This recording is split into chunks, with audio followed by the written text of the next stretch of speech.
क्या होगा अगर ईसाई और आदिवासी अलग हो गए तो? आइए मैं बताता हूँ आपको ईसाई और आदिवासी अलग हो गए तो क्या होगा। आइए इस विषय को हम उदाहरण के तौर पे समझेंगे। जैसे ही ईसाई और आदिवासी अलग होंगे, इतना है अगर उनकी संख्या तो घटकर इतना हो जाएगा। ठीक है, फिर दोस्तों यहीं से होगा खेला चालू। पहले कुर्मी समाज ईसाई और आदिवासियों का विरोध कर रहा था। अब उनके पास ईसाई आदिवासी के अलग होने के बाद कोई मुद्दा नहीं रहेगा। तब वो विरोध करेगा हिंदू आदिवासियों का और साथ में विरोध करेगा ईसाई आदिवासी, जो आदिवासी हिंदू बने बैठे हैं उनका। और ये मुद्दा इतना टूल पकड़ेगा कि आने वाले समय में खुद सरना समाज उन आदिवासियों का विरोध करेंगे जो कि हिंदू धर्म का देवी देवताओं को पूजा कर रहे हैं।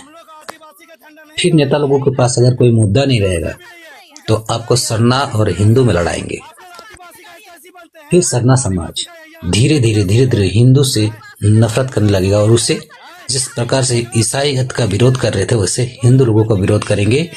और धीरे धीरे जब अगर वो हिंदू से अलग हो जाते हैं, कुछ लोग हिंदू में चले जाएंगे और कुछ लोग आदिवासी में रह जाएंगे, तो जो संख्या उनकी इतनी थी वो घटकर थोड़ी इतनी हो जाएगी और जो अल्पसंख्यक थे यहाँ पर उनकी संख्या उनके सामने इतना दिखने लगेगा। दोस्तों ये मैं उदाहरण के तौर पे बोल रहा हूँ। जो सरना समाज इतना था पहले, वो हिंदू से अलग होने के बाद उनकी संख्या इतनी हो जाएगी और जो पहले इनके सामने इतना दिख रहा था अब उनकी संख्या इतना हो जाएगा। तो यहाँ पर से सबसे बड़ा खेला चालू होगा। जब आप यहाँ पर इतनी हो जाएंगे तो यहाँ के लिए, इस राज्य के लिए, झारखंड राज्य के लिए आप अल्पसंख्यक हो जाएंगे। और जैसे ही आप अल्पसंख्यक हो जाएंगे तो आपको यहाँ पर नेता चुनने का अधिकार नहीं रहेगा। आप न पार्षद बना पाएंगे, न नेता चुन सकेंगे और ना यहाँ पर अपना कोई भी चीज वर्चस्व बचाए रख सकेंगे। फिर उसके बाद होगा सबसे बड़ा खेला चालू। जब यहाँ पर अल्पसंख्यक लोग, उनकी संख्या आपके सामने इतना दिखेगा, मैं किसकी बात कर रहा हूं आप समझदार है, आप जान गए होंगे, तो वो अपना नेता खड़ा करेंगे।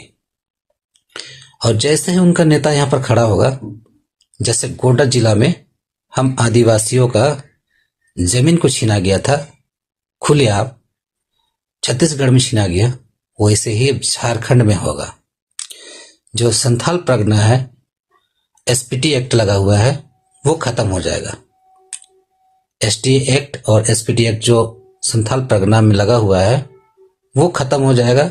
उसके बाद संथाल का जमीन को छीना जाएगा, मुंडा उरांव सबका जमीन को छीना जाएगा यहाँ पर मनमानी तरीके से, और आप अपना जन जंगल हक अधिकार को खो देंगे। आप इनसे वंचित हो जाएंगे। अगर ऐसा हुआ ईसाई और आदिवासी अलग हुए तो, क्योंकि ईसाई जब अलग होगा तो वो भी इस चीज के लिए मांग करेगा कि हिंदू और आदिवासी अलग होना चाहिए, जिस प्रकार से हमें किया गया है। उसके बाद दोस्तों आप ना घर का रहेंगे ना घाट का, यही तो षड्यंत्र है। फूट डालो और शासन करो का नीति यही है चाणक्य नीति। आज हम लोग जो तरह तरह के जाति में बट गए ना, हम लोग सब पहले आदिवासी ही थे। आज जितने लोग भी बोलते हैं ना जनरल है तो फलाना है ढिमकाना है, सब पहले यहाँ पर आदिवासी थे। 70,000 साल पहले हम लोग एशिया के जंगलों से यहाँ पर आके बसे, सब पहले आदिवासी थे। और बाहरी लोग का आज दबदबा और राज है। और जब आपके जमीन और हक अधिकार को छीन नहीं पा रहे हैं तो बस जाति के नाम पे शासन करना चाहते हैं। तरह तरह के नए नए कानून ला रहे हैं और हथकंडे अपना रहे हैं। फलाना को ऐसे कर दो, फलाना जाति को ऐसे कर दो, ईसाई से अलग कर दो, ये जाति वो नहीं है, वो नहीं है, वो नहीं है। ठीक है, अब आपको तय करना है कि आपको बने रहना है, साथ में मिलकर रहना है, या फिर अलग होना है और अपने हक अधिकार से वंचित होना है। लेकिन इसमें ईसाइयों को कोई फर्क पड़ने वाला नहीं है। पूरी दुनिया में, पूरे विश्व भर में ईसाई 3 अरब है। अगर वो आपसे अलग हो गए ना, उनको कोई फर्क नहीं पड़ेगा। फर्क पड़ेगा आपको जल जंगल जमीन से, जब आप उनसे वंचित होंगे। आप उनसे अलग होंगे तब आपको फर्क पड़ेगा। और अपना ईसाई और आदिवासी जो और हिंदू आदिवासी जो मिल के थे, जो एकता थी, वो ताकत खत्म हो जाएगी। इसके बाद आपको फर्क पड़ेगा। तो क्या चाहते हैं कि हम जो अभी आदिवासी है और ईसाई ईसाईयत में आस्था रखते हैं और फिर भी अपने आप को आदिवासी कहते हैं, कि हमें अलग हो जाना चाहिए? कमेंट में बताइए और साथ में लाइक सब्सक्राइब जरूर कीजिएगा और साथ में कमेंट भी कीजिएगा। ठीक है, चलता हूं।